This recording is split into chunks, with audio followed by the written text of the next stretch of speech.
Morning, Drew. Good morning. Our second walk. Yes, it is, yeah. So, sunrise in Littleport and late January morning and about 3 or 4 degrees. So, we're doing a walk today on something that I'm particularly interested in and passionate about, which is World War II and the defences that, were around Littleport. And so we're going to just walk up onto the bridge. So, if anybody, I've got a few notes here this morning because there was quite a lot to kind of think about, but anybody that's following us and wants to have a look at where we are, you're going to put some stills in with maps and stuff and the route that we're on. I will, yes. And we're going to go around this route of kind of World War II fixed defences that were put in to counter the perceived kind of threat of a German invasion in 1940. So if I was saying to you a little bit about what, if you can think of a kind of a visual image of what that was like or what we see on the TV and stuff, what would you think about? What most people would think of is Dad's Army. Yeah, that's it, absolutely. And that's when you talk to historians and stuff, they'll say to you, is it actually the truth of it was an awful lot different. We were very prepared, and I remember at school in about 1978, 79, maybe a bit earlier, there was a lady called Mrs. Enyon. She was our English teacher at Sutton Village College, and she described what they were doing. She said we were going to fight them. There was going to be, if they came to England and Great Britain, we would have fought them, everybody. And it might surprise you to know, but between the summer of 1940 and the spring of 1941, the government, with the local civilian population, built 22,000 pillboxes across the country. 22,000. I mean, that's a stunning kind of logistical effort in regard to resources and all the rest of it. And they really thought it was coming. And so that's what we're going to talk about today. Because Littleport, when I first moved here in about 1985, I'm ex-military myself. I'm an ex-tank soldier. I was in the 2nd Royal Tank Regiment, and in some ways this is great tank country because it's nice and flat. There's open areas and all the rest of it. In other ways, it's absolutely awful tank country because you would be kind of not be able to get off road. If you were on a road, banks and roads, it would be very easy to defend. So very open, but also potentially very bottling up. So when I first moved here, I kind of I just noticed there was a lot of pillboxes, a lot of bunkers around the place. So we're on the Sandhill Bridge in Littleport, and if it's on our map that we're going to put, we're near to number 1, and to kind of orientate you and everybody else. So about 5 or 6 miles that way is Ely. If we go over there, we're in Newmarket, about 15 miles away. Directly over the bridge is about east, so where we're seeing the sun coming up. Milden Hall is kind of over in that direction. And then if we went straight up there, we're heading towards King's Lynn, so it's the A10, and Littleport is behind us. So that's kind of giving people... and all of the positions, or the majority of them, are facing that way, east. And that was because, although they thought they might come ashore in the south, that was the south coast, the Pas de Calais into Kent, also there were risks that they could land here. There were 50 defence lines built, different defence lines, and we're on what was known as the GHQ line, and that reached all the way from southern Kent, connected around London. There was massive defences around London, and then it went straight up towards Lincolnshire, and it stopped there, and then it carried on up onto the northwest coast as well. So it was a huge logistical effort and stuff. And so what we're looking at today is this kind of, it was called a nodal point, and it was the idea being to slow the enemy down, to make them fight for ground on the defender's point of choosing. So here we've got rivers, we've got banks, we've got bad ground, we've got height, all the sorts of things that the defender needs if they're trying to stop an attacker. So a little bit about Littleport. If anybody wants to follow it, we're on Explorer map 228. So if anybody wants to have a look at that, Okay. we'll put a load of links in. London's about, in one place, London is about, I guess, about 70 miles that way. Cambridge is about 25 miles, again, beyond Ely. So, Littleport. 1086. Apparently, we were worth as a village 17,000 of eels to the Abbot of Ely. So that was in 1086. Supposedly, King Canute founded the village after a fisherman gave the king who was travelling shelter for a night because the local drunken monks wouldn't put him up for the night. Canute was a Viking king, basically, who came here and he took out the local resident kingship, and after he punished the monks for being so nasty to them while they were in their cups, he made his host, the fisherman, the mayor of the town. Other kind of famous things that happened in 1816, there was the Littleport riots after the Peninsular War. All the soldiers came back. The war economy collapsed. There was no food. Bread prices had gone up, so they rioted. Marched on Ely, there was riots, and the Vagrancy Act came out of that, and the Metropolitan Police Act. We've also got some residents that we'll talk about later, but there was a guy called Thomas Peacock. We'll talk about him and the big factory that was in town. He had a kind of big influence on this, and he mixes into the World War II story as well. But also, just down the corner, we've got Padnell, and Jim Burns Guitars was based down there. Billy Bragg used to swear by his guitars. Billy Bragg's Okay, that I didn't know. Yeah, so that's just down Padnell. And then one final kind of bit of trivia for you is that the Little Ouse, which is a little village, a little hamlet, which is part of our kind of postal area, it's about 2 miles that way, that has the lowest trig point in Britain, and it's 3 feet below sea level. So there you go, a little bit of trivia for you. Wow. So a bit of context for 1940. So we've named this little film Beaches, Fields, Streets and Hills, and so that comes from a famous speech by Winston Churchill in 1940. Now, how had we got here? Summer of 1940. First of all, 1st of September 1939, Germany invaded Poland. We were allied with them, so we declared war on them on the 3rd of September. 10th of May, so we had the phony war between then and May 1940, so they were all the armies. Most of the British army was in France and Belgium, and the phony war. Basically, everybody looking at each other, nothing happening. 10th of May, the German Blitzkrieg. They came through the Ardennes forest, completely shattered the French, Belgium and British armies. And between the 26th of May to the 1st of June 1940, there was the huge evacuation from Dunkirk that people know about. And that evacuation, we left everything in France, effectively. We left all of our heavy equipment, and we rescued over. It was called Operation Dynamo. Dynamo named after the large cavernous building at Dover that Admiral Ramsay was sitting in. That's where the word dynamo came. It was a dynamo room, yeah. Okay. So Operation Dynamo.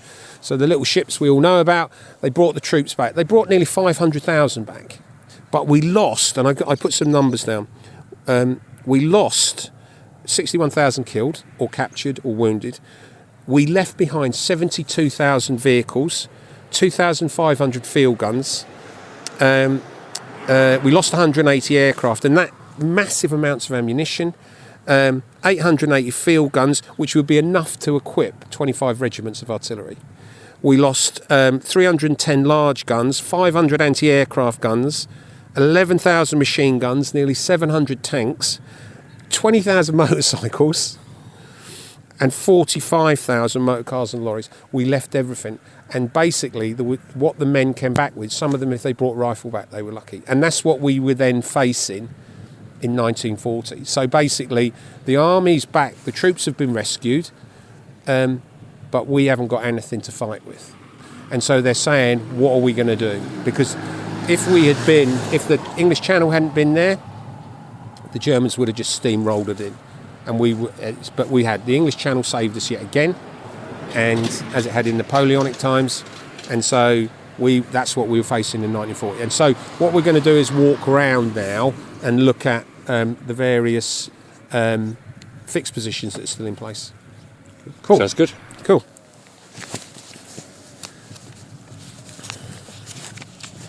So this, for anybody that's looking and following, we're just on point 1. So this is Sandhill Bridge. Now this would have been, and if you look at it, this was mined for demolition, because the closest bridge is at Prickwillow down the river on the left, and that's about 6 kilometres away, and there's another bridge heading out towards down the market 10 kilometres away. So the two bridges that we have here, which is Sandhill and Littleport Bridge, these would have been major access points. And we have to remember that in 1940, the bypass that goes round the village wasn't here. So the main route to King's Lynn and Cambridge and Ely was the small route through the centre of Cambridge, the centre of the village, and this back road on New Bank. Yeah, I was going to say earlier, presumably they weren't just putting these things up anywhere and everywhere. They were key strategic points. Absolutely. To repel any kind of advance. Absolutely. The whole idea was strength in depth. So if they came ashore, they knew they wanted to avoid the Blitzkrieg tactics that had worked for them in France. So it was kind of strength in depth. And the Maginot Line, which was the big French positions, just watch this, it's really slippery and icy. The French, that was just bypassed. So they learnt a lesson from that. So they had these kind of defensive nodes in place where they could move troops around behind it. They'd have a static defence, but also then they would have mobile reserves, regular army, territorial army.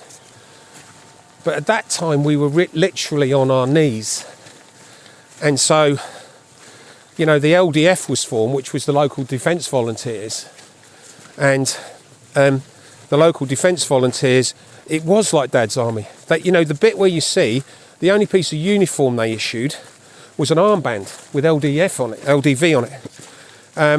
The thing where broomsticks with knives on the end of it, painted black and what have you. Precisely. Yeah. That really was the what it was like, in those early days. And then we had nothing. We had. I looked at it. There was the guy that was it was a guy called General Ironside to start with. What he had to defend, he had 172 pounder guns, which were like kind of small, probably 30mm guns, anti-tank guns. He had 106 pounders, which were World War I guns. They were taking guns out of the British Museum to reactivate them because they were so short. We had two very weak armoured divisions, which were based down in the south coast. And most of the units that were here were territorials. And of course the British Army was exhausted. Coming back from France, it brought its troops back, but they needed reorganisation. So where we are now on our little map, we're at point 2.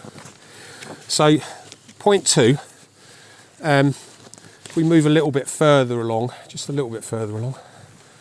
So on the right we've got Great River Ouse. Oh, I just had a heron take off there. We've got the Great River Ouse, and we've got the railway line. So this is the main line that goes from Cambridge to King's Lynn. And again, rail transport in the 1940s was vital. Heavy goods vehicles, a lot of stuff went by rail. And so this was vital. So if we look now to our left, so this place that you're seeing beyond the railway line in front of us is called the Moors. And in the 1890s, this was actually turned into the guy Thomas Peacock I told you, who was he was an industrialist and manufacturer based in Littleport. He bought this land. It's about 40 acres, and the Moors was flooded in the wintertime, and they flooded it up to about 2 feet in depth, and they did international ice skating racing So the Fens skaters, and I was reading about it on the Littleport historical site, which is very good. I recommend people go and have a look at it. But basically, there was on one of the days, they had 3,000 people turn up to watch the skating. So in the 1890s, when the village is about 10,000 people today, it would have been a tiny proportion of that. So people were coming in on the train, they were coming in by cart, they were coming from Welney because they had great Fens skaters. So that's what it was. So that, and it was, this piece of open ground, and today it's a floodplain still. 1940. So we've got the railway station over to the right-hand side, and then, as I said, north there, and the main road to King's Lynn. So it was identified at the time this would be a line of advance, and so, as I said, that's the main road going through. So I don't know if you can see, just in the middle distance on the bank there, that's an anti-tank pillbox. There's a black box you can just see, and we're going to walk past it later. There was an anti-tank ditch across here, across the fen, the centre of the moors. Where we've just walked from, there was an anti-tank, a command pillbox here, which is still in existence. And then all the way around the village, based on this kind of main point, there were 36 individual fixed positions or demolition charges, bridges prepared to be blown, slit trenches, barbed wire. This place was going to be defended. There was in the book that I mentioned, which was done by Historic England, there was 100 members of the local Home Guard, 2nd Battalion, the Ely Home Guard. If you look, I think we might put a picture on it, but there's a picture on the historical website. There were 50 members of the local Home Guard, pictures outside, and everybody was involved. There's one with a Boy Scout in it, and the Boy Scouts were runners. They would be messengers in the time. Everybody was in, and so this whole kind of area would have been defended, and it would have been designed as a stop. And you can see we've got a major waterway beside us. We've got an anti-tank ditch. We've got fixed firing positions. The railway line, if you look at there's 3 little dots on the map at number 2. There was a rail block, so that it stopped tanks or trains or whatever it was coming through. And as I said, there were roadblocks. There was roadblocks on Padnell. And the little diamonds that are on this thing are, pillboxes that have disappeared. So we'll carry on our little walk. So I was saying about Winston and his speech and the name of this book. And, Beaches, Fields, Streets and Hills is the name of this report that was done in 2006 by English Heritage.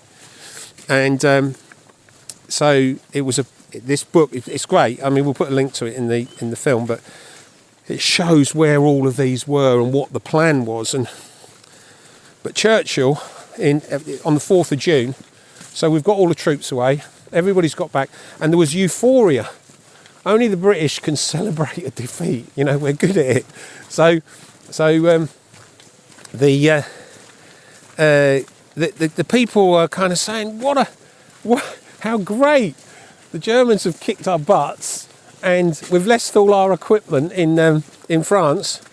But we got all the troops back, which was, of course, great. If we hadn't got those men back, it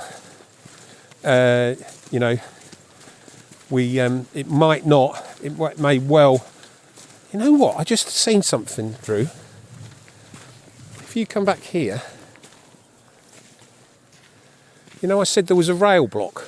Yes. I've never noticed it before. You see that black thing? Yeah. I wonder if that's what that is.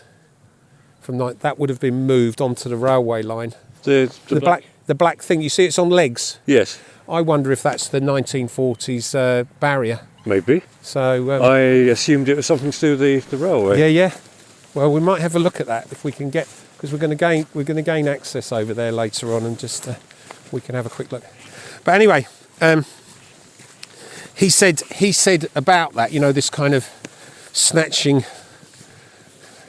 victory from the jaws of defeat kind of thing. He said we must be very careful not to assign to this deliverance the attributes of a victory. Wars are not won by evacuations. So he was really clear then, and he wrote the I've not done the whole speech, but I've pulled out a little bit of the speech, and he said, even though large tracts of Europe and many old and famous states have fallen or may fall into the grip of the Gestapo and all the odious apparatus of Nazi rule, we shall not flag or fail. We shall go on to the end. We shall fight in France. We shall fight on the seas and oceans. We shall fight with growing confidence and growing strength in the air. We shall defend our island, whatever the cost may be. We shall fight on the beaches. We shall fight on the landing grounds. We shall fight in the fields and in the streets. We shall fight in the hills. We shall never surrender.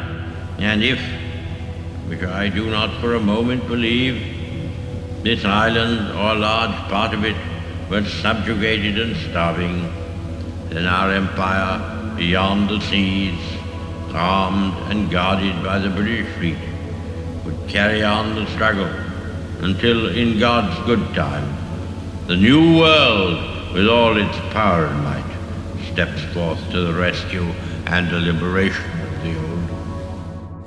He said there's a really good chance that they're coming, and like I said, in the summer of 1940, Battle of Britain was just really going to start, with all of the fighter aircraft. There was massive work going on the ground for about a year to try and make sure that if they did come, we had a chance of holding them. And it was, and after the kind of juggernaut that had rolled across France, the French army was kind of over 1.5 million men. The Maginot Line was this impregnable steel line between Germany and France. All of it just brushed aside. So if you kind of put that into a bit of context, and you're thinking to yourself, my goodness, they're over there, they're coming. So, do you know why? So I've talked about these things called pillboxes. Do you know why they're called pillboxes? No, I don't. So, it wasn't the first time that we prepared for invasion. So, during the Napoleonic Wars, the Martello Towers, I think they're called, they were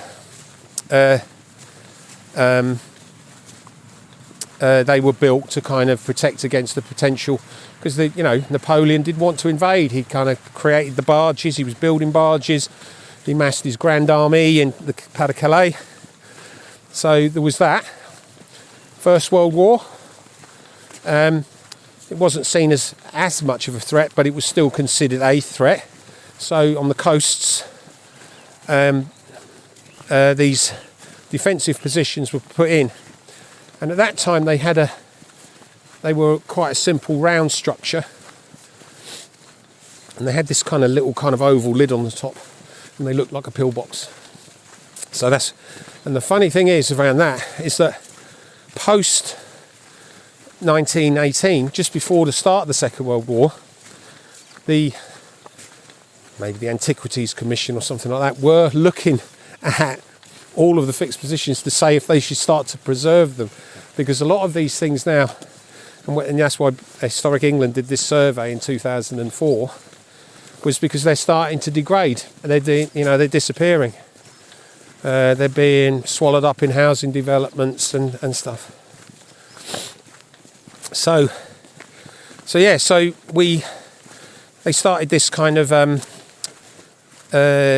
entrenchment, and a lot of it was using. If anybody looks at this, you'll see there's really good examples in the book, about they used all sorts of stuff. You'll find pillboxes built into walls. They're built into cottages. They're hidden in little copses. So yeah.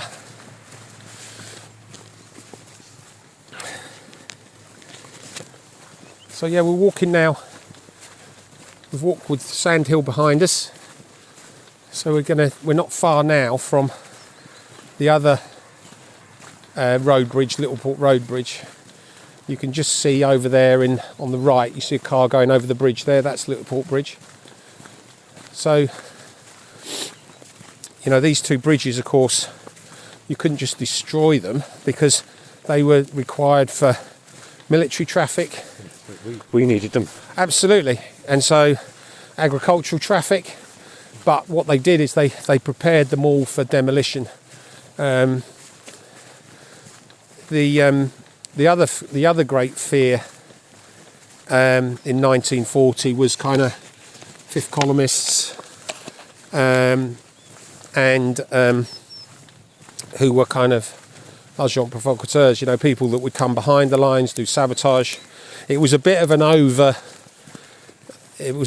overzealous, really. I think a few people actually got badly hurt or killed, not seeing checkpoints or whatever. So there was a real bit of kind of spy fever in the 40s. People were petrified, and but there would be roadblocks out. They'd be checking everybody carried an ID card, and you had to produce it on, Morning. Good morning. Thank you. So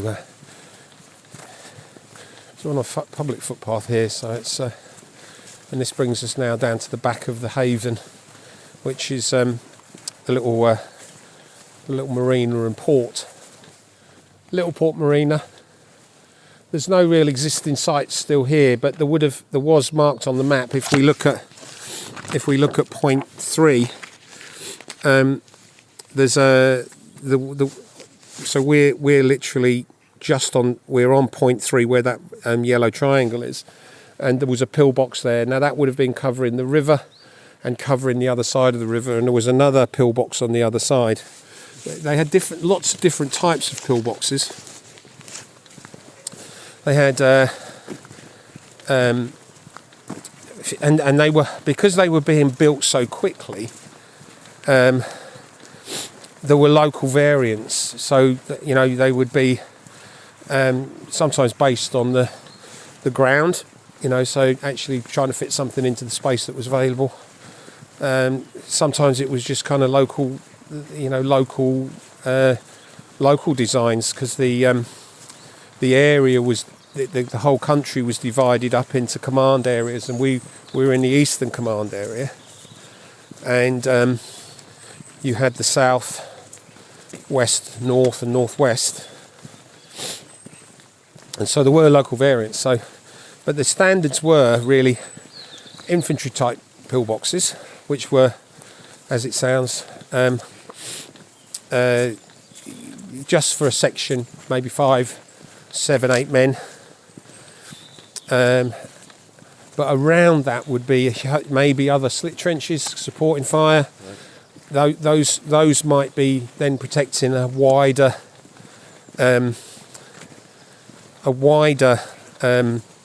defensive structure. So there might be anti-tank guns. So we've walked down. The railway station is behind us. So we're on the other side of the moors, and that ditch there. So bearing in mind this was a skating field, and there was a track going around it. So why is there a ditch there? That's what I asked myself. Why is there a ditch there? In 1940, that was an anti-tank ditch, and the farmer, since 1940, decided, right, I'm gonna keep that as a useful drainage for both fields, because it was turned back into agricultural. Now that anti-tank ditch is not what it looked like in 1940. We're going to put a picture of it, but the far wall would have been almost sheer, a slope into the bottom and a flat bottom, maybe water in it. The idea being that a tank coming in would nose in and couldn't get out the other side. That anti-tank ditch ran straight across to Camel Road. So you'll see on the map, it goes, we're standing at about 5 now, number 5, and it goes all the way across there, and then perhaps beyond. And then covering that, as we walk along here, that's the main anti-tank position there. So there would have been a 2-pounder or some kind of other like anti-tank weapon in there. The pillbox that we haven't seen yet is over there in the corner where we started our walk. So we're going to walk up onto the bank now. Along here, there were cratering mines, so they would have explosives dug into the road so they could blow up a huge crater, again to stop people coming through. There would have been roadblocks across here as well. So we're just going to walk into the moors now. And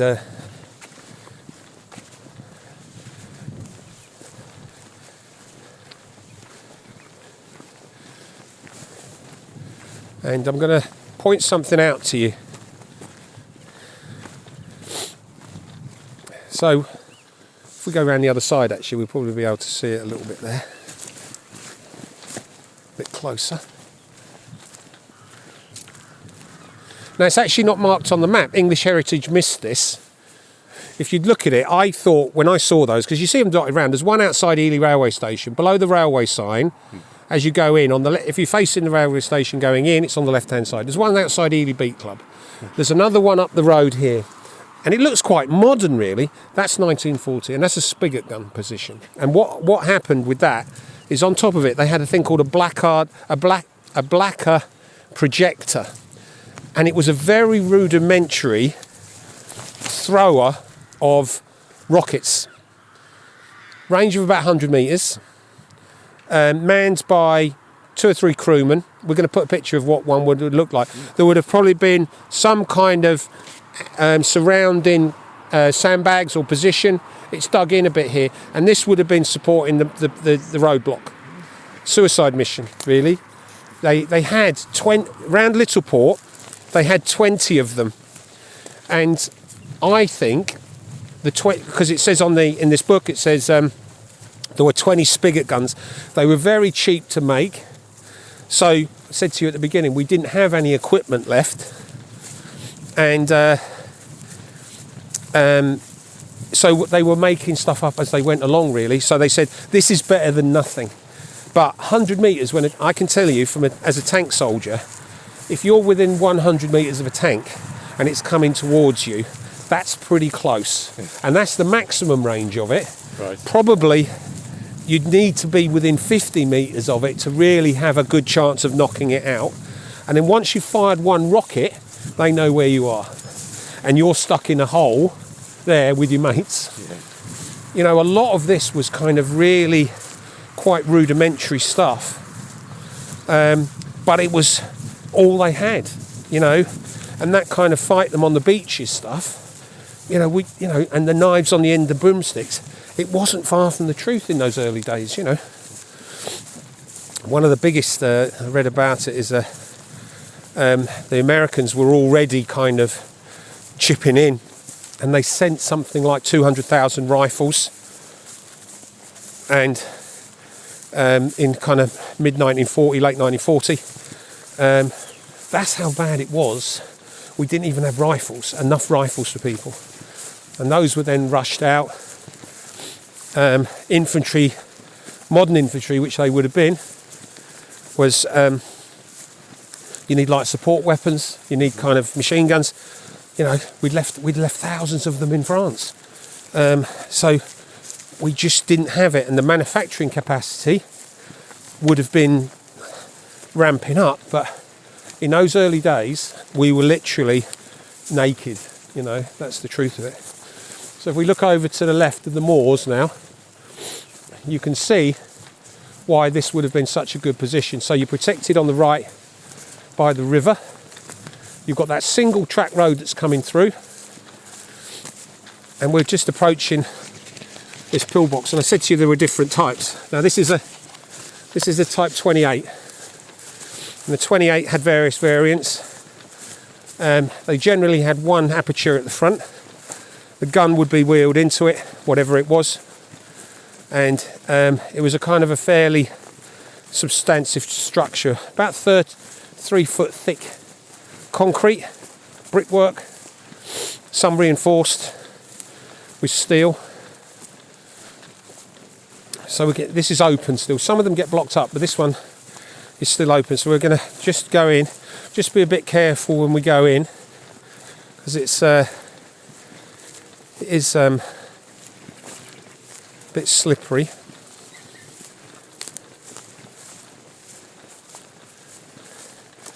So if we kind of stand over here first of all. So Type 28. So you can see the scale of it. It's about 25 foot wide, maybe 15 foot, 16 foot, and there's 2 kind of chambers in it. So if we pop ourselves in now, just again, you know, I don't know how your filming is going to work in here, but I'll find a way. Okay.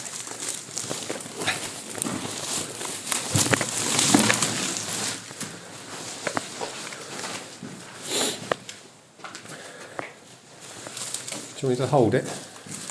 There you go. Yeah, there you go.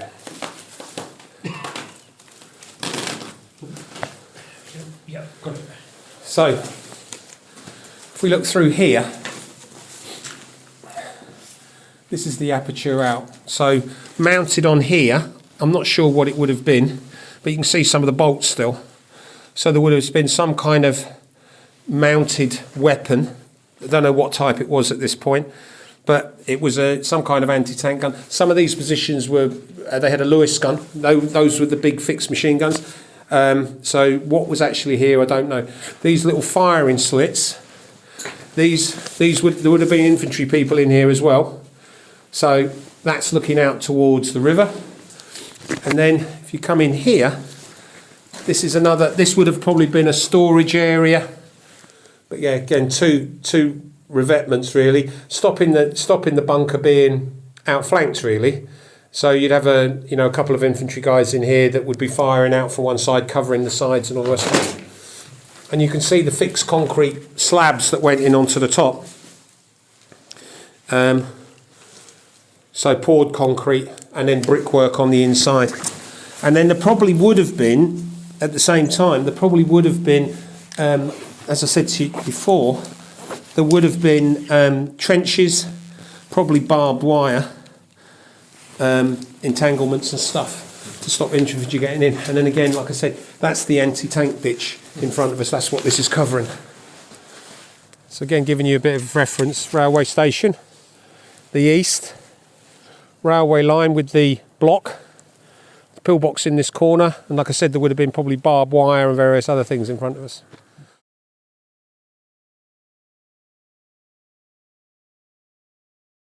We'd actually missed a little bit on our walk on Sunday, so we decided to come back and have another, just add a little bit, which was actually what the attacker's perspective would have been on the major defence line in the centre. So we thought we're just going to add this little bit in.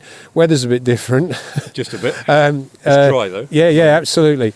So just to orientate the kind of viewers, we've got the railway station. You can see the old signal box down there, which is the junction. On the other side of that is Littleport Bridge. We've got the railway track, which we walked beside. Down there, we walked in that direction. And you've got, in that far corner of the field, that's the pub where we started, and Sandhill Bridge. And we're now in the moors, really. So that 40-acre site, which I said was for skating. And as I said to you, we were going to talk a bit about what the attacker's perspective would have been like and what the battleground would have been, because it would have been a major battle. This was designed as a major nodal defence point as part of the defence of Britain. And if you take yourself back to 1940, what was the state of mind of the British population? So their army has just had its arse kicked in France, and it's been evacuated with none of its heavy weapons. The French army, over 1 million strong, has been beaten. The Belgian army has been beaten. The Dutch army has been beaten. And these great armies of Europe, and the Germans have incorporated new tactics of Blitzkrieg. So they cut through traditional armies like a knife through butter. They started on the 10th of May 1940, and the British were evacuating by the 26th. 14 days to overrun France, overrun the Maginot Line, which was a major defensive structure. And how did they do that? New tactics, combined arms. So air power, so the Stuka dive bomber, those kind of funny winged aircraft, dive bombers supported by tanks moving quickly. Mobile infantry as much as possible, although there was a lot of horse-drawn transport still with the German army right up till the end. But mechanised infantry moving fast, cutting through. Coup de main, which is kind of attacks by stealth, if you like. So Eben Abel, which was a huge fort on the Belgian frontier, 1,200 men it was captured by 78 German paratroopers and gliders. And we then adopted that kind of warfare in 1944. So Pegasus Bridge, Major Howard with the Durham Light Infantry landed 50 metres from the bridge, took the bridge intact on D-Day. Merville Battery, same kind of thing. So this new warfare had come in. So the defence tactics would have been, right, how do we defend the ground, bearing in mind what the Germans have done? There would have been huge fear of glider and parachute attack. The Germans captured bridges in Rotterdam by dressing as Dutch policemen. So there would have been this whole kind of furore of, right, where are they coming from? And then there'll be the whole war fever of, people saying, oh, there's paratroopers landing in such and such.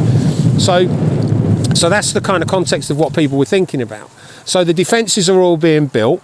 Now, they were never tested. Maginot Line was completely outflanked, but Ebenabel was assaulted and some of the forts were assaulted. But this defence line that we put in place was never attacked. So we don't know really. But say it was attacked. So if you look at the schematic that we've put online, we were expecting the Germans to come from the east because the bunkers that we've looked at, a lot of them are facing that way. The Great River Ouse is running, the natural defence barrier from King's Lynn down to Cambridge is running that way. So we were expecting attacks coming this way from the east or from the north. King's Lynn, Holcombe, down the A10. Now bear in mind, this little road where we're seeing that truck going along, that's the main road to King's Lynn in 1940. Okay. So what they've done, this was the anti-tank ditch. We've put a picture online for people to see what it would have looked like in 1940. The farmer has adapted it to a drainage ditch. But in 1940, there would have been a really steep bank here. And actually, this side of the bank is still quite steep compared to that. It looks a little bit... But it's been turned into a ditch. In 1940, this bank would have been sheer, so it's quite similar to a wall, really. And there would have been a ramp there, and the idea being armoured vehicles would come in, and they would then not be able to get up the other side. So that's what the Germans were facing. So we're assuming they've got to this point. That means that they've either captured the bridge or they've forced the crossing. So... the Meuse we'd blown the bridges across the Meuse in 1940, and the Germans used pioneers and bridging equipment and all that. So they would have had that kind of stuff with them. Combat engineers. So they've got across. We've got our anti-tank ditch here. The complement for defence was 100 Home Guard, they said here, of the 2nd Battalion, the Ely Home Guard. So 100 men. That's about a company. 3 platoons, three and a half platoons with some kind of supporting elements. Because it's a nodal point, there may have been regular troops as well. On top of that, territorial. So they say, right, we know the Germans are coming this way, so the British would have moved troops in to kind of maybe armoured or whatever. But this was the static line they were going to try and hold them on. So we're assuming that the Germans have got across the river. That's the first thing. So there would have been a massive kind of battle that would be ongoing. They've got across the bridge. So they get to this point. The road is only this one. There isn't a bypass. There's a road down here. The book that we're referring to a lot in this it said that they had 20 spigot guns. So we've looked at 2 fixed spigot guns. They had the mobile as well. So there may have been mobile positions around the place with spigot guns. They also had 200 landmines. That's in the book. So there might have been mines, anti-tank mines, anti-personnel mines, actually laid in front of this or around this to prevent the crossings. So the Germans are across. We'll assume that they haven't landed paratroopers and stuff like that. It's a standard kind of infantry tank assault. They're going to soften up the positions first. Things like aircraft they'll call in, close support, artillery will be dropping stuff. So the defenders all over here in slit trenches, bunkers, maybe in the houses at the back, they're looking out this way. So there's a kind of a preemptive type of assault of artillery to soften up, calling soften up really. So the British defenders are keeping their heads down. They may lay smoke, so you can have rounds that are laying smoke. That's kind of obscuring the kind of field of vision of the defenders. So there may be smoke going down. And then probably the idea would be combat engineers come. And so the combat engineers are going to try and bridge this in some way. It may be just a kind of as simple as ladders. It could be explosive charges to try and make ramps or whatever. The British have already cratered the road because there was a large crate, so the road is probably impassable. So an outflanking move and all that. So we're going to, for this video, is just kind of assume it's a kind of a bit of a frontal assault. It's unlikely that they would do that. They would try and outflank or come from the back, But we're going to just walk at the anti-tank position. What's the first thing that kind of appalls you with the thought that there's men over there with guns and machine guns, and you're coming? What's the first thing? There is no cover. Absolutely. Nothing to hide behind. Absolutely. And they may even, I don't know, there's no written evidence for it in the book, but there's, this could have even been flooded. The Germans did that in the Netherlands in 44 and 45, and in Germany as well. Areas that they could flood, because then that stops armoured vehicles moving. It stops gliders landing. It could have been because this is a nice open area and they knew the danger of glider assault and that the Germans were good at it. It may have been even that they put things like telegraph poles in at angles or scaffolding posts. The idea being that if a glider landed, or it would kind of stop the gliders landing as close as they needed to, or divert them to another area. Looking at St George's Church over there, Yeah. Would the Home Guard have been equipped with sniper rifles? In 1940, probably they might have, but I doubt it. Bearing in mind what we said earlier, they had such a lack of equipment. They were fighting with World War I equipment. And, and the whole thing of, in May 1940, it was literally shotguns, knives on the end of broomsticks, and kind of, fowling guns and any weapon that they could have got. So, but what the church could have been quite easily is probably an observation point. Probably having spotters up there where you could get a good view out over where people were coming from. Radios would have been in short supply. So the picture that is on the Littleport historical site is there's a Boy Scout, and we mentioned that the Boy Scouts were used as runners. So now we're getting to the front of the point, and what you could have expected, we've got a small ditch here. Looks like it's drainage, but that could have quite easily in 1940 been a secondary. There could have been another ditch here, and the likelihood is that this wouldn't be standing alone, this position. It wouldn't be standing alone. There would have been other fixed positions around it, like trenches, slit trenches, where there'd be maybe 2 or 3 infantrymen. There would have been barbed wire entanglements. What's quite interesting here, looking at it from this view, which is why we decided to come back, and we've talked about ghosts on the landscape, really. Do you see there's a kind of, you can see where the original bank was? Yes.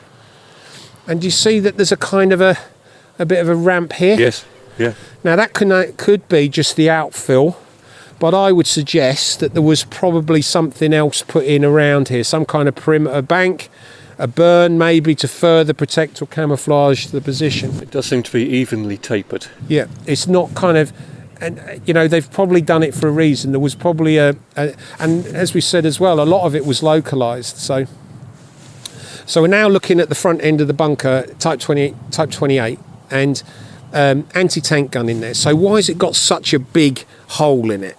Well, the gun, whereas we'll look at some of the other bunkers later in the film, and you'll see that it's like medieval. It's like a medieval design, really, where the smaller positions, like the little arrow slits you used to get, and when you look from the inside, you can see it's outside. And that's the idea, is to give the person inside with the bow and arrow or the rifle that angle. But with an anti-tank gun, it needs to traverse. And so that kind of open aperture like that, the slots in there are kind of to deflect. So if they were flat, a round might ricochet straight in. That's the kind of, if something hits the front of it, the idea is it'll hopefully bounce back out. the inside of it, there'd be an anti-tank shield. There'd be a metal shield on the front of the gun, and that would be protecting the crew. But it would also allow traverse, so that they can actually cover, looking back, the enemy that are coming this way. So whether it be tanks or whatever, or infantry, they can be firing straight out there. So if we look a little bit closer, of course, all of this stuff looks now is, it's very good camouflage, but there probably was camouflage in 1940, because Germans would be overflying and they'd be looking at trying to locate these positions, and there was a lot of planning. Operation Sea Lion was the German plan for the invasion of the United Kingdom, and they had lists of people that they were going to arrest and concentrate and ultimately probably get rid of people that weren't kind of favourable to the new regime. So we're now looking at the side of it, and you can see in here, you can see the reinforced steel that's coming through, heavy top, and then a couple of so this is one of the kind of infantry fighting slots from here, which we've looked at from the outside. So you can see, if you're shooting at that from a distance, it's really quite difficult. You'd have to be quite a good shot to be getting rounds into that hole from distance. So again, that's the one of the infantry slots, which is covering the right flank of the bunker. So if infantry are starting to get round, and like I said, this wouldn't be in isolation. There would be other positions up here. We know that there's another pillbox in that corner, and so of the 100 men that are allocated to this defensive node, we've got 16 bunkers. So in the whole area. On the map, the yellow ones have been taken away and the red ones are ones in situ. So this square on the map is in situ.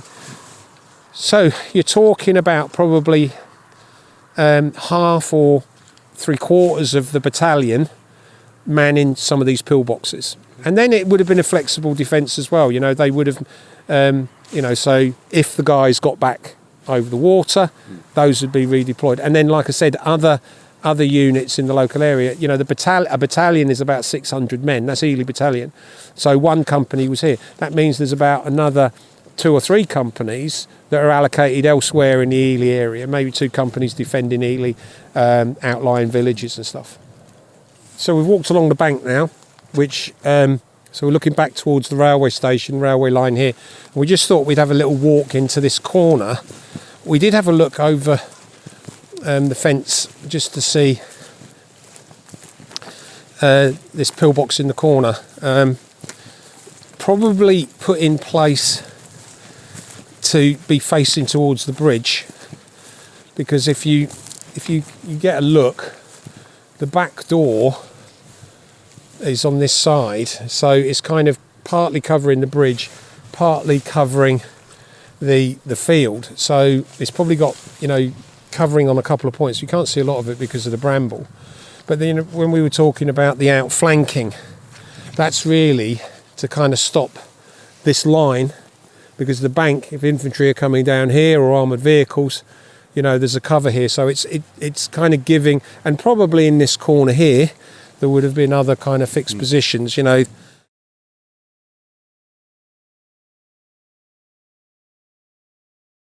We're on Granby Street now, coming into Littleport, and this is a little bit later than 1940, but there's one of the famous and very brave sons of the village, James Nighthall, and he was awarded the George Cross, which is basically the civilian version of the Victoria Cross. It's the kind of highest decoration you can get for bravery not facing the enemy. So this happened on the 2nd of June 1944, just before D-Day, 2 days before D-Day, and Benjamin Gilbert and James Nighthall and another guy, the guard, were on a train they'd picked up at Whitemoor, which was, people don't really realise this, at March, it was the second largest marshalling yard in Europe. bigger than anything. It was the biggest in the UK, very central. So they picked up 50 carriages or so of 500-pound bombs. And so over 400 tons of bombs they had on and they knew what was in it. They'd been travelling, I think it was about 40 minutes or so from March. They got to Soham Station, and then one of them noticed that the first carriage was on fire. Now they're not quite sure. It never was established what happened, how it caught fire. But the train had previously been carrying sulphur. Although it was cleaned, it could have been that. They were steam engines in those days, so it could have quite easily been a spark coming from the engine. Anyway, they noticed the train's on fire. They know what's in it, and so what they do is they uncouple the first carriage, which has got 40 of these 500-pounders in it. So a ton or so explosive. They uncouple it, this burning wagon. They leave the other 40-odd wagons behind, pull it away. They get it about 150 metres away and it explodes. James Nightle, the local guy, he was in his 20s, he was killed instantly. The signalman who was on the platform, a guy named Bridges, he was killed. He died shortly after. The guard, I think his surname was Clark, he was wounded but recovered. And Gimbert was he was seriously wounded. And I've got the citation, the George Cross citation here. So we'll carry on walking. It said, as an ammunition train was pulling into a station in Cambridgeshire. So it's quite interesting they don't mention Soham there, because this was during the war, so they didn't want to tell the Germans where this actually happened. They just said in Cambridgeshire. The driver Gimbert discovered that a wagon next to the engine was on fire. He immediately drew Nightle's attention to the fire and brought the train to a standstill. By the time the train had stopped, the whole of the truck was enveloped in flames, and realising the danger, the driver instructed the fireman to uncouple the truck immediately behind the blazing vehicle. Without the slightest hesitation, Nightle, although he knew that the truck contained explosives, uncoupled the vehicle and rejoined his driver on the footplate. The blazing van was close to station buildings and was obviously liable to endanger life in the village. The driver and fireman decided that it was essential to separate the truck from the remainder of the train and run it into the open.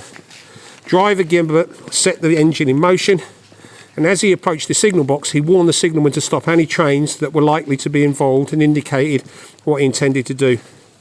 Almost immediately, the vehicle blew up. Nightle was killed immediately, and Gimbert very severely injured. Gimbert and Nightle were fully aware of the contents of the wagon, which was on fire, and displayed outstanding courage and resource in endeavouring to isolate it. When they discovered that the wagon was on fire, they could easily have left the train and sought shelter, but realising that if they did not remove the burning vehicle, the whole train, consisting of 51 wagons of explosives, would have blown up.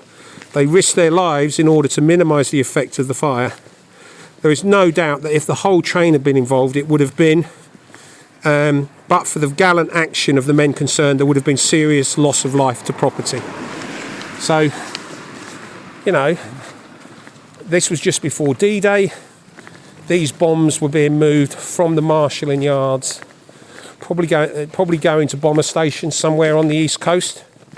And there was a lot of home front stuff going on, and people being actually involved in all sorts of stuff. There was a lot of work going on. And there was I found this on the. There's another interesting thing, because not everybody wanted to do their bit as well. Some people did and paid the ultimate sacrifice. There was a little letter which doesn't have who it was sent to, which was sent by the local defence committee. It's on the historical website, and it says. So this was probably in 1940, and it says, as you will have seen from the press, an invasion committee has been formed to make arrangements for what can be done for this parish, should the necessity arise to organise various civil defence duties. It has been brought to our notice that you are not at the present time engaged in civil defence work. So it goes on to kind of describe the kind of work that they could do and all the rest of it.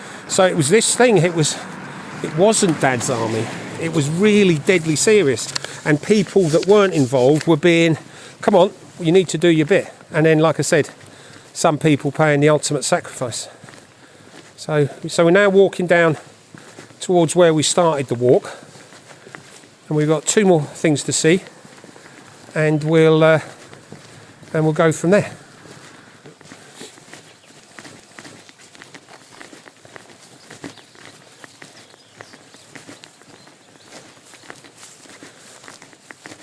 So tucked in here, you can just see it. There's another infantry type pillbox. It was actually facing the bridge, command type pillbox. So, and then we're beside the railway line. The anti-tank bunker is just over to the left. The anti-tank ditch in front of us. So this would have been stopping flanking moves and also helping the bridge. So we'll walk up onto the bridge now.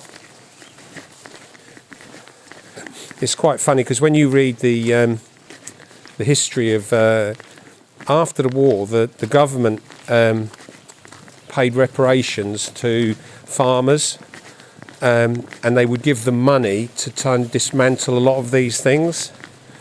And they paid £5 per pillbox in the 1940s, early 50s and some of the farmers, as maybe can happen sometimes, decided, well, I'm going to keep it. I'll take the £5 and I'll keep it. And so we're lucky actually that some of these have remained in place because the farmers decided not to destroy them. But they are becoming rarer and rarer, and there are less of them. And they're becoming a bit dilapidated. Some of them are being used as garden sheds. That one back there has probably got storage in it. And then when we're now back at the bridge. So it kind of gives you, we're going to go to one more spot after this where there's some remnants of the anti-tank blocks that we've talked about. So we just kind of finish this part of the walk off. So we're back at the bridge here. So we've done a kind of a full circle. So we've got a pillbox behind the pub. We've got a pillbox anti-tank position facing the field. On the railway line, we've got blocks. Along this bank, there was some kind of fixed position looking across to the drove. On the other side of this, there's another existing pillbox, which is facing east. If you went towards the pylon, you can see in the distance, there's another anti-tank pillbox it's right in the middle of a farmyard, facing east.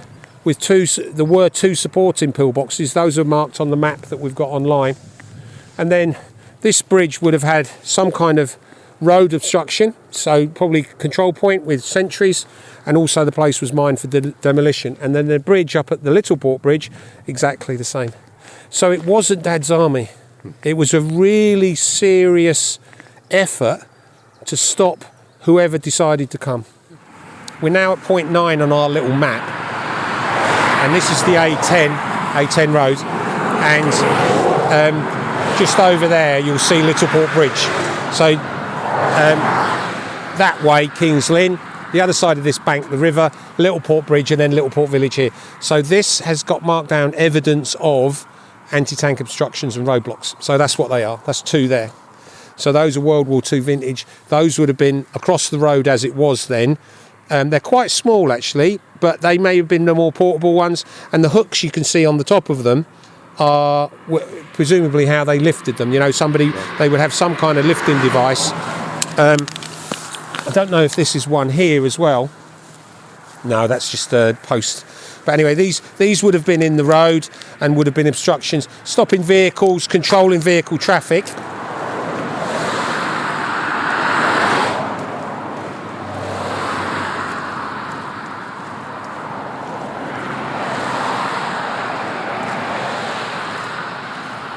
So coming through here, again, you know, this is parts of the defence node.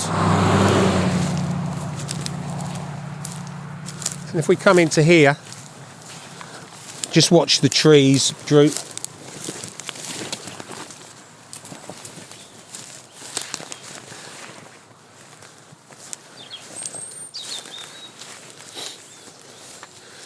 That has been sitting here since about 1940.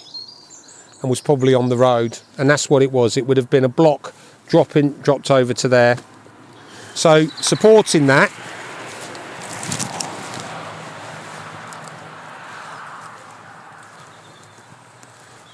so we just come through the hedge there, and so this, now I don't know, it's a large piece of reinforced concrete, lozenge type shape, so although we saw, that one is a large square block, this could quite easily, I mean, it might be a piece of it, but it looks the right age. It looks like, it's been here obviously quite a while, and that could have just been a lozenge that was dropped out onto the road, dragged out. Because a lot of it at that time would have been improvisation. We remember Corporal Jones's truck with the loopholes, the kind of signs, his butcher's truck. But, they did use lots of, existing vehicles were used and they had no armoured vehicles. So, small saloon cars had armour plate put onto them, mounted with machine guns, all sorts of patrol vehicles. So improvisation, weapons that they were using, Molotov cocktails, which were a very rudimentary close-quarter anti-tank weapons. It's a glass bottle filled with paraffin, a rag shoved into it, and you light the rag, you throw the glass bottle, the petrol smashes on the side of the vehicle or crew compartment or whatever and explodes. Very rudimentary anti-tank, anti-personnel weapon. But that's what they had. That's literally what they had. As I said to you, there's a anti-tank pillbox to our right, and this would have kind of been supporting that, probably supporting the road position as well. It's a kind of infantry box, probably section of 6 men, 5 men in it.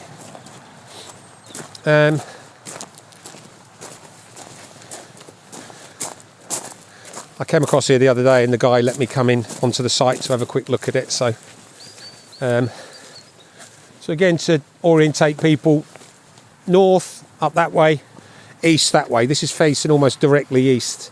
And if we walk round the front, this is in reasonable preservation order. All of these little gun ports, it was probably originally lined with brick to make, sometimes it was about camouflage, making it look like a shed or whatever. And so we can go into this one. I've got torches and stuff here. It's quite cluttered inside, so just watch your feet as you're coming in. Okay.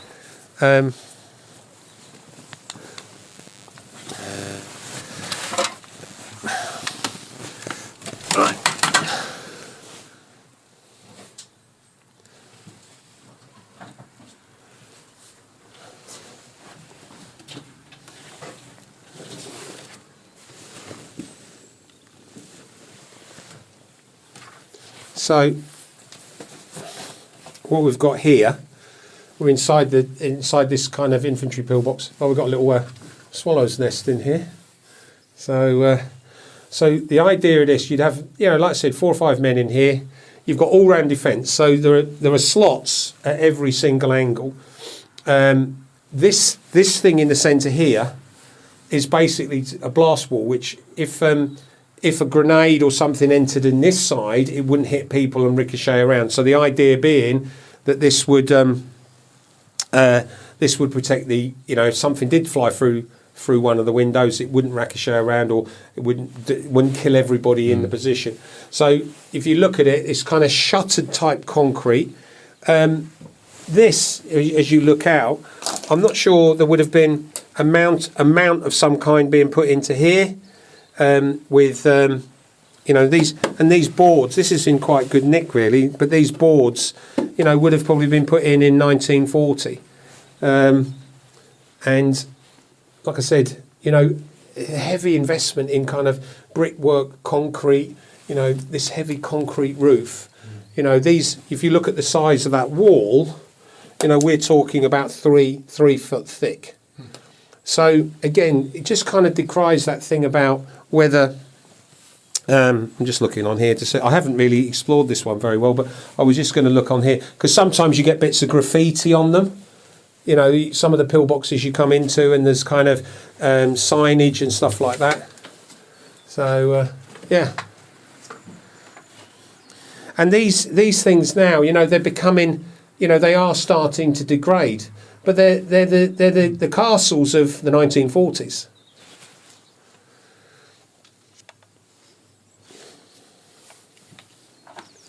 It's fascinating, and it's not just been thrown up as such. Yeah, absolutely. Like, obviously, they went up quickly, but it doesn't.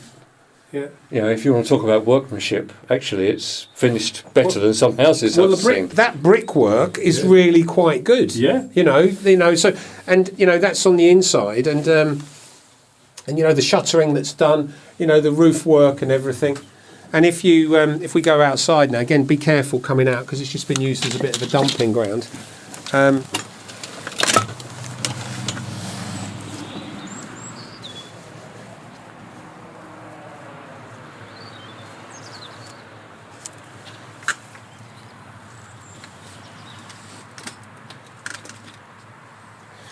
So they would have.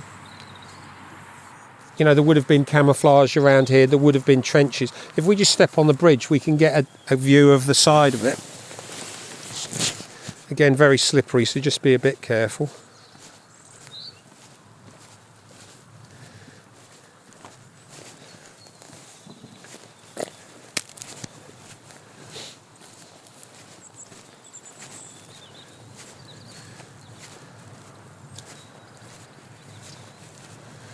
And as you can see, the entry to it is on that side.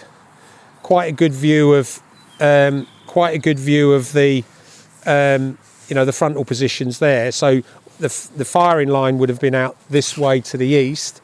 It looks like there was something on top as well built on. And like I said to you, sometimes they mounted other pieces of equipment, you know, on these. You know, they might have had I don't know, another observation post on the top of it. But it's and you can see just about. You can actually see how deep the foundations go down as well.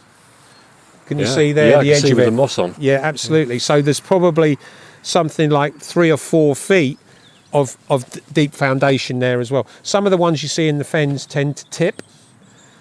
You know, you can see the ones on the back, the New Bank Road, which goes the back way to Prick Willow. Some of those are tipping back. But this one's really in solid position. So hopefully the walk we've done today, it just shows you it wasn't Dad's army. It was definitely a real threat. It was, and you know, there's the comedy aspect to it, and to a certain extent, some of that's true. You know, in the early days, it was Captain Mainwaring, a World War I veteran, with guys that, you know, were in their 60s and 70s, with saying we're going to fight them on the beaches. What have we got? Well, we've got 3 shotguns, we've got a couple of air rifles, and you know, Corporal Jones saying, "Oh, I've got this Zulu Agasai, which I'm going to sort you out with." But actually, very quickly, that once they started to be equipped, there was that rudimentary part to start with. But it was, even then, it was very organised, very focused. And then as equipment started to arrive, you know, it was being pushed out to the guys, you know, and they became more and more equipped. And then weapons that were then being a bit redundant with the main forces. There was kind of machine guns, you know, types of machine guns that were First World War vintage and stuff, like Lewis guns. They then went down to the civil defence. And then after 1942, civil defence really, the thought of invasion was probably receding. The Allies were on the front foot in North Africa. There was the Americans were in the war in 1943. They were coming here. There's a couple of good films that you've got. The one about the boat race actually on the river here. Yes. You know, a lot of American servicemen here. So the threat of invasion. But then that didn't stop the Home Guard. The Home Guard then went on to other duties. They went on to releasing British regular regiments who'd been on home defence to go abroad, territorial regiments to go abroad. So the Home Guard carried on until the end of the war, really, in one guise or another. And at one stage, I think when they asked for volunteers for the local defence force, 1.5 million people volunteered. So I think that's a stark contrast to what we're seeing at the moment with certain things. Yeah. But I think when push comes to shove, as we showed with that letter, there were some people that didn't want to get involved. There were some people that were reticent. But actually, there would be enough people that would say, "No, I'm in.